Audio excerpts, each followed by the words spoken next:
సమాచార సాంకేతిక రంగాన్ని మరో మలుపు తిప్పే అద్భుత శాస్త్ర సాంకేతిక పరిజ్ఞానానికి స్పెయిన్లో జరుగుతున్న ప్రపంచ మొబైల్ కాంగ్రెస్ వేదికైంది.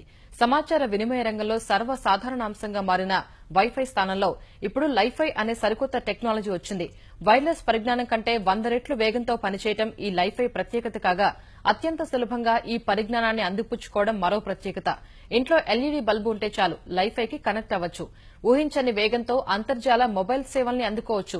ఎల్ఈడీ బల్బు నుంచి వచ్చే కాంతి ద్వారా అంతర్జాలాన్ని అందిపుచ్చుకునే ఈ పరిజ్ఞానంతో కేవలం 1 సెకండ్లో 23 సినిమాల్ని డౌన్లోడ్ చేసుకోవచ్చు.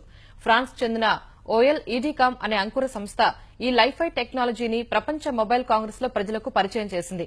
ఒకే వైఫై కనెక్షన్ ఎక్కువ మంది ఉపయోగిస్తే అంతర్జాల వినిమయం వేగం తగ్గిపోతుంది. కానీ లైఫైలో మాత్రం వినియోగదారులందరికీ ఒకే వేగంతో అంతర్జాల సేవలు అందుబాటులోకి వస్తాయి.